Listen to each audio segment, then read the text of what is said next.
Next week will be the end of the 3 parts of the series, and then we'll have the 4th and 5th parts later on, I think about the 1st of December. This is Take a Sad Song and Make It Better. Reverend Rhona Segarra is the minister at New Westminster in BC. She's a delight to listen to. She's done her homework on the Beatles, and I hope you enjoy this talk from her about these 5 songs she's going to talk about today.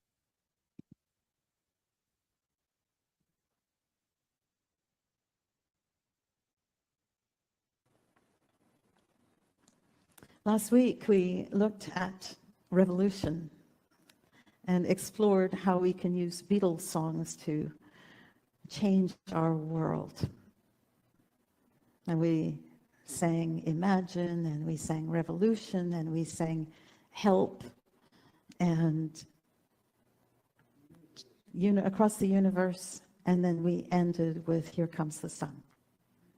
And we'll sing some of those again in week 5 in our Festival of Song. Today, though, I want to explore ideas about how we shape our life experiences.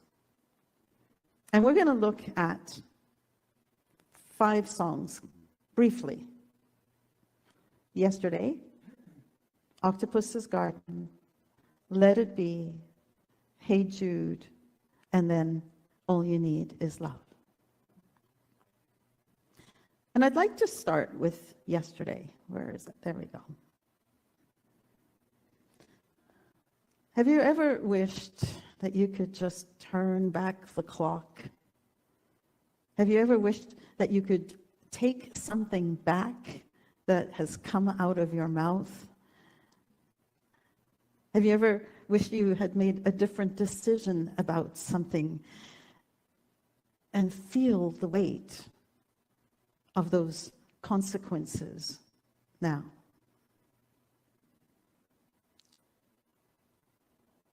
Well, if any of that has happened to you ever, I know it's happened to me, then yesterday is something that you can identify with, the words of the song, which is all about the idea of the past seems like it was so peaceful. I've said something wrong, I've done something wrong, and now my troubles are here to stay. There's this idea of being less than because of this decision we made. I'm not half the man I used to be. There's a shadow hanging over me. And this feeling of heaviness that comes from these decisions that we may have made, or the consequences of the things we've said or not said, done or not done. And at times, don't you wish that you could also just hide away? Long for yesterday, can't undo the past. Now all I want to do is crawl into a place where I can feel secure. Hide away from the world. To me, that's what this song represents. It's the anguish of decisions that today, in today's language, parents would say was a poor decision.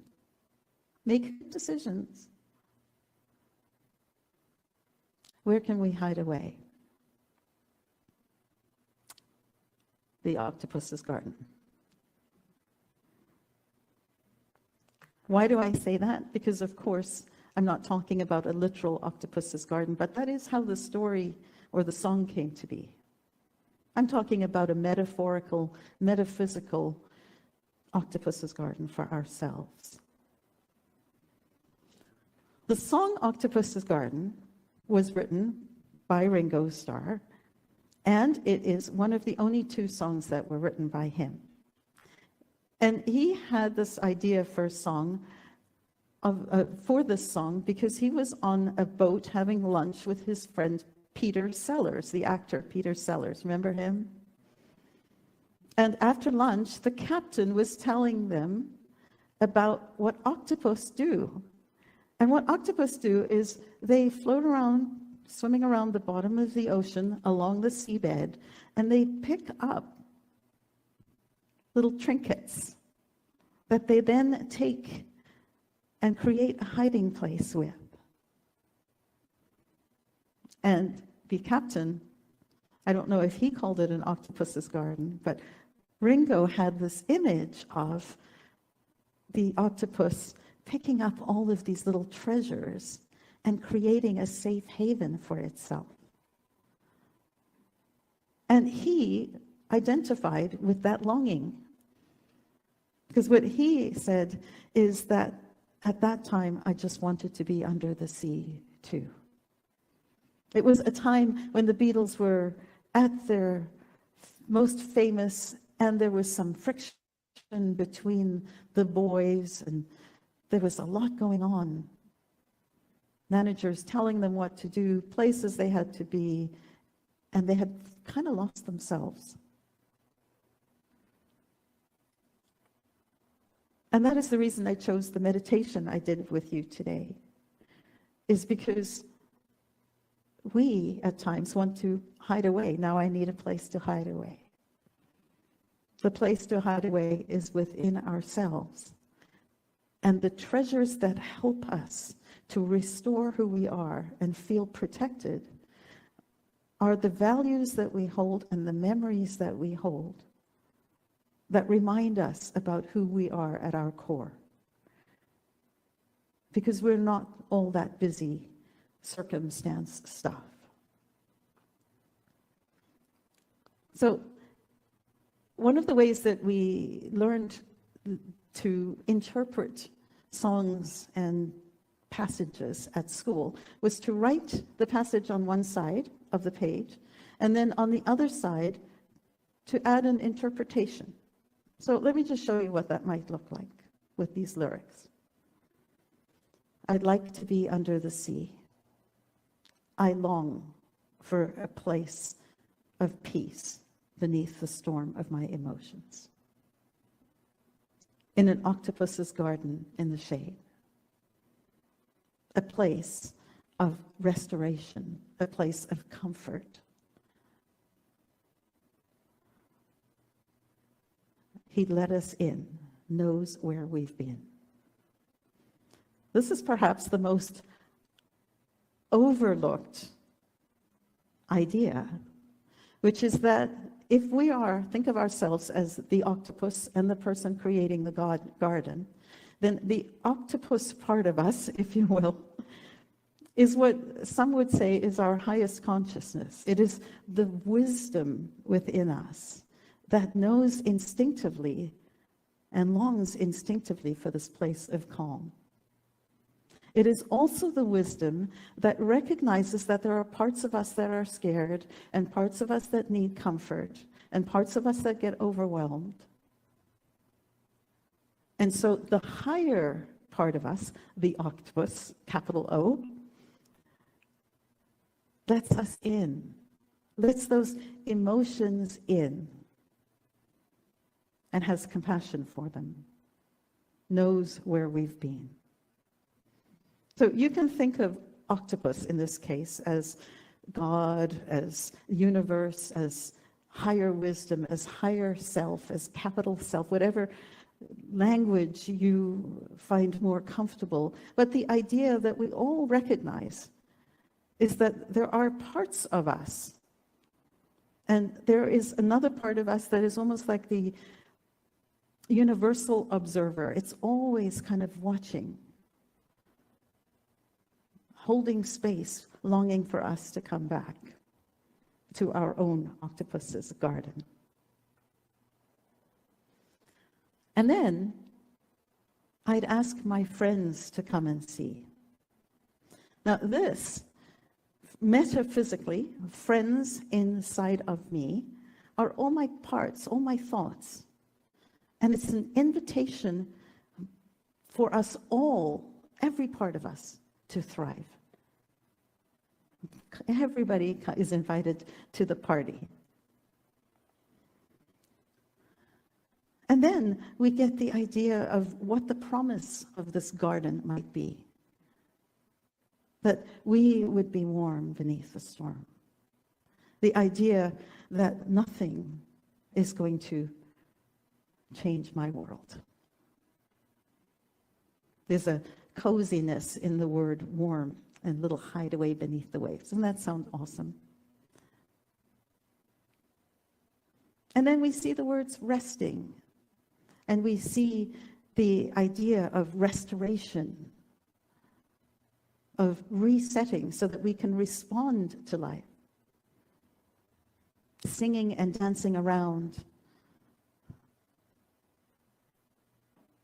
shouting, swimming about, this idea of freedom, of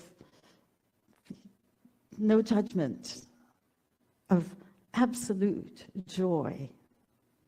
Why? Because we know we can't be found. There's nothing to fear. Nothing's going to change my inner world. Nothing will disturb my inner peace. And then we get to, oh, what joy for every girl and boy. Well, out there, even if we just lived a place that was always happy, that's fun for everyone. But metaphysically, it's the girls and boys within us. Metaphysics is just a way of saying, what are the things out there and how do they actually happen within me? And so here's the promise of living in an octopus's garden, sinking beneath the waves to a little hideaway, is that all of the parts of us will have an opportunity to thrive, an opportunity to find joy and find peace, because they know that they're secure. I have a 13-month-old granddaughter. She lives in this place. Fear is not part of her vocabulary, emotionally and certainly not physically. But because she doesn't know that there's anything that she should be afraid of, she lives in an octopus's garden. She knows that she's safe. She knows that there is nothing to fear, that she is protected. And so, everyone would be happy because no one will interfere. Even if they're trying to tell us what to do, we know who we are.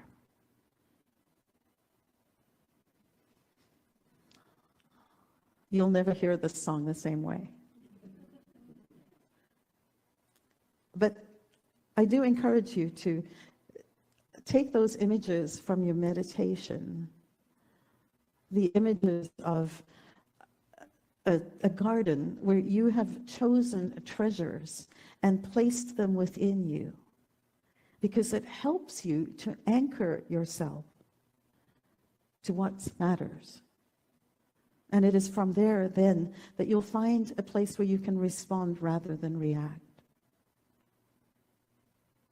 Find your own octopus's garden.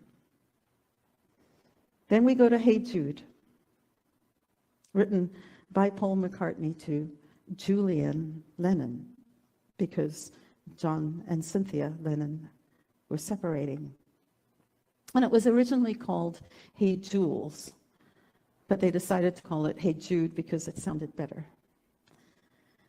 And for this song, as we just briefly go through the lyrics, imagine that the she or the her that is referred to in this song are anything that you hold some sadness about. It may be a person or a dream or a talent, a love, a situation that you might regret. And what we see with these words is the first thing we're told is don't make it bad. Make it better. Where do you get to do that? You choose it. In your mind, you get to make it bad. you can also choose to make it better. And how do we start to do that? We let this thing, whatever it is, into our heart. Now, this is actually not always that easy, because when we are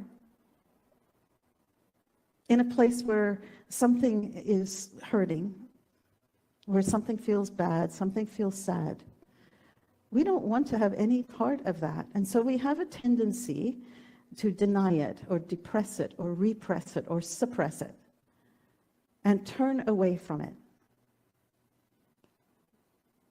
But this invitation is, rather than denouncing it, the invitation is to let it into your heart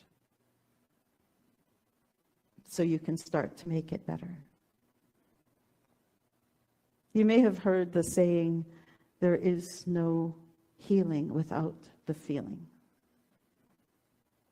This is the idea of leaning into it so that you can allow it to have space and allow it to dissipate. Then we see anytime you feel the pain. So it actually nails the idea that when it starts to feel uncomfortable, what do? We want to turn away from it.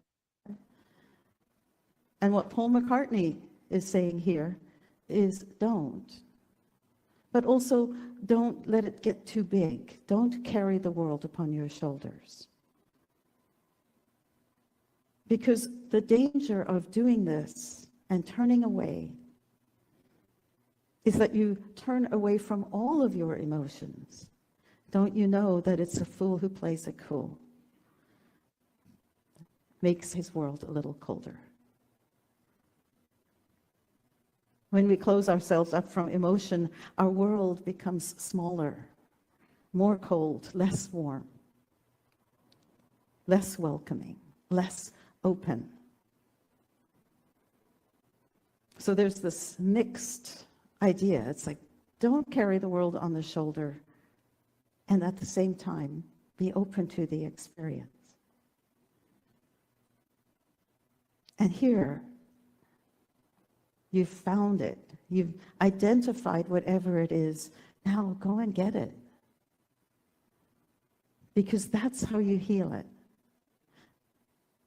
Grab the opportunity for peace. Let out anger. Let in peace. Let out shame. Let in acceptance. Let out hurt. Let in healing. Let in a new perspective. You're waiting for someone else to do it? Don't you know that it's just you? And you are enough. You'll do. The movement you need is on your shoulder. I'm reminded of Jesus' saying, turn the other cheek. The movement you need is on your shoulder. Look at it differently. It's up to you. You make up the meaning. Okay. How do you do that? You can decide to let it be. Now, this song was written by Paul after he had a dream in which his mother spoke to him. His mother passed away when Paul was 14. And now the Beatles were, many years later now, the Beatles were at the height of their popularity, and at the same time, it wasn't feeling all that great. And he was feeling a little troubled. Went to bed one night, his mother, whose name was Mary,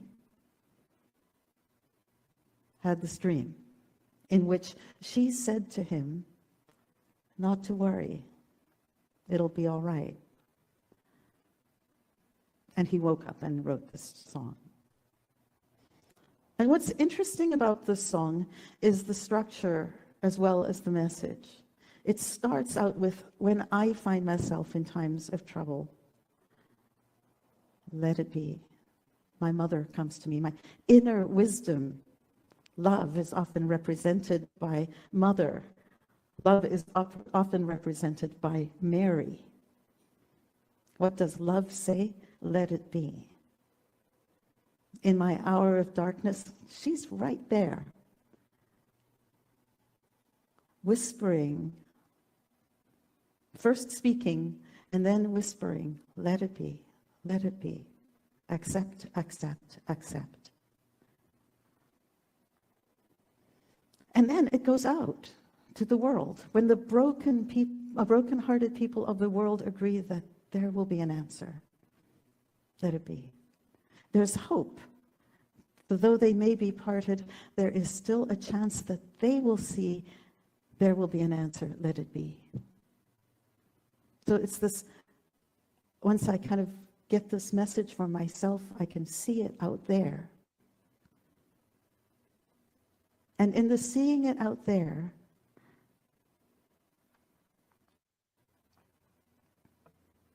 I can bring it back to me. And it comes back to me. When the night is cloudy, there is still a light that shines on me. Shine until tomorrow. Let it be.